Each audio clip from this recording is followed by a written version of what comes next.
Hey, what is going on, guys? RvzStealth here, and in today's video we're going to be taking a look at why Lulu top has the highest win rate for any top laner in the game. Now, she is getting a little nerf here in 10.20 to her W attack speed, but this should more so affect Lulu in the support role than it should in top lane, so I don't expect her to drop down in power level too much here for 10.20. But right now over in Korea, it is the highest win rate champion. It's even started to see a pretty big rise in pick rate. It's got about a 4% pick rate right now in Korea high elo in Diamond Plus, and we're going to be breaking down why that is and how you should be looking to play it in this patch.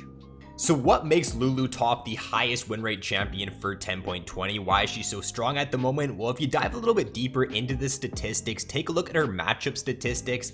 10 of her most picked matchups right now are just 10 champions that are played most into Lulu. She's got a positive win rate into all of them, and things like the Camille, the Renekton, the Jax, these melee bruiser champions, Lulu does a really good job at shutting down because they try to jump onto Lulu, right? You have polymorph, you have your shield, you got your slow in your kit, so it's very difficult for these bruiser champions to look to do anything against Lulu in the laning phase. And she also just does a really good job at shutting those champions down as you reach the mid game team fight stage. If you're playing Renekton or Camille into a Lulu in the mid game, like, it's just such a disaster because having to deal with polymorph, the Lulu ultimate is so difficult to play around in team fights. So she's just a really good pick right now against the meta that we're seeing up in the top lane. It's not only the top lane meta she does a good job at shutting down as well, it's the champions that are played a ton in other roles too. So these dive champions, these like burst assassin champions are played so much in solo queue. Right now, Zed, most picked mid laner in the game, followed by like Yasuo, Yone, Akali, Sylas. Like 5 of the most picked mid lane champions of the game right now are these like dive champions or champions that want to get onto your back line. And Lulu's like arguably the best champion in the game at shutting down those champions, not allowing them to do what they want in fights. So that's another reason as to why she's really good at the moment. And then she doesn't only do a good job at shutting down the meta right now, she also synergizes extremely well with the meta in other roles. Hecarim is by far the most broken jungler in the game right now, and Hecarim Lulu combo is just so gross. It's just such an insane combo. You just dive in with Hecarim followed by a Lulu ultimate, you throw the shield on Hecarim, give him the attack speed boost, and you just make that champion even more broken than he already is. Also, if you pair her up with like Graves or Kayn right now, those are also really good champions to pair Lulu up with. So she just does super well with the champions that are being played in the jungle right now. A really big pro to playing a support champion in a solo lane as well is that you are getting, your solo XP, you're getting a lot more gold, so it allows you to hit your item spikes way faster. And because, you're still going to be building these support items on Lulu top, you hit your Athenes into an Ardent Sensor super early on into the game. You're going to have that by 20 minutes pretty much every single game, so it just makes your mid game team fighting so strong. And then unlike your traditional top lane champions, say like the Renekton, the Aurelia, the Camille, if those champions don't get ahead in the early game, or if they fall behind, I should say, in the early game, it's a lot more difficult for you to have impact on the game if you're behind with Renekton. Whereas with the Lulu top, you can go 0-3 in the laning phase, you can just int early on, and you're still going to be super useful for your team. As long as you can get to your Athenes and Ardent Sensor, you're going to provide your team, with great utility in team fights. So it just makes her a very, very reliable top lane pick.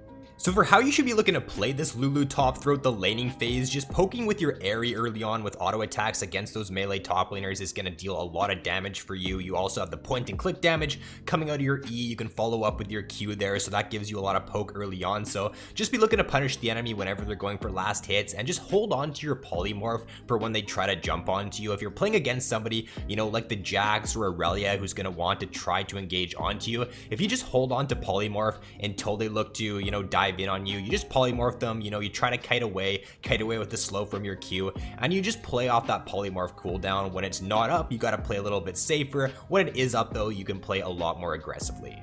And then come the team fight stage, you should just really try to zone in on the high priority target on either your team or the enemy team, and just look to either buff them up. If you have like a super fed Hecarim on your team, look to be throwing your W, your E onto him, ultimate if he jumps into a team fight. If the enemy team has like a super fed carry, a super fed assassin, then you should just be, focusing on what he's looking to do in team fights. Look to shut him down, throw all your abilities on whoever he tries to jump on so that he can't burst the target out. And that's how you should be looking to have success with Lulu once you do hit those late game fights. And then for your build on the Lulu top, starting item is going to be Corrupting Potion every single game to give you some nice added sustain there. The Swifty boots are what's doing best on her right now. For your boots option, you can also go the Lucidity boots as well, but most high elo Korean Lulu top players are going Swifties over the Lucidity boots. And then for your core build, it's going to be exactly as to how you'd build Lulu in the support role. So you just want to go support items, Athene's into Ardent Sensor, and then Redemption. One thing you can do as well is you can grab an early Dark Seal and then build that into a Magi. So if you are doing very well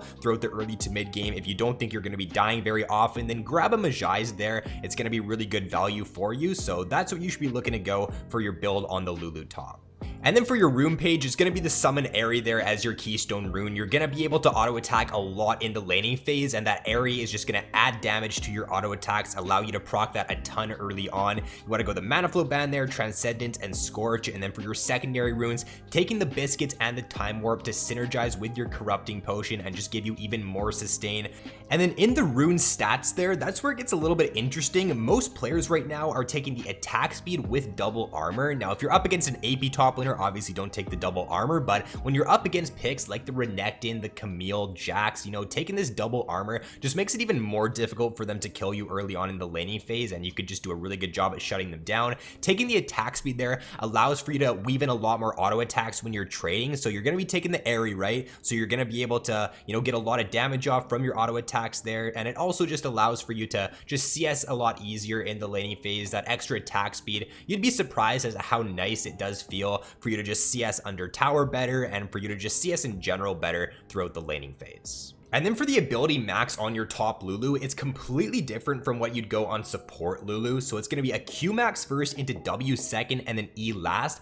E max first is very standard for support Lulu, but the reason you want to go Q first on top lane Lulu is because you're going to be going up against a lot of these melee top laners, right? So it's very easy for you to constantly be looking for those Qs early on in laning phase, and when you get it maxed out, it actually deals a lot of damage. You know, it's got 260 base damage at max rank in it there, so if you're just spamming that out in the laning phase whenever the enemy is looking to go for CS, the damage is definitely going to add up, and you're going to be able to poke your opponent out really well early on. So you want to make sure it's Q first, W second, and then E last for your top Lulu.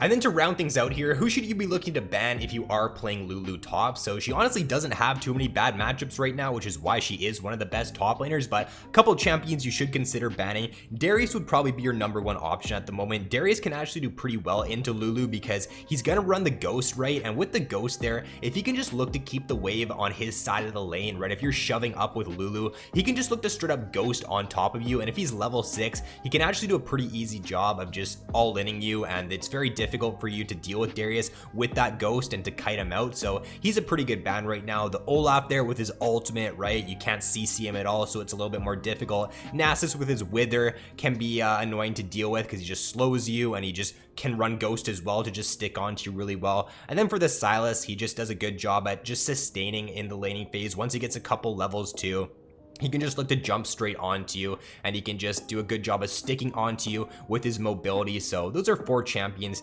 definitely worth a ban if you're playing Lulu top for this patch. Alright, so that is going to be all for the video, guys. That was why Lulu top is arguably the strongest top laner in the game right now for the current meta. So if you guys did enjoy this video, then be sure to drop a like and subscribe if you have yet to already. So thanks for watching, have an awesome day, and I will see you in my next video.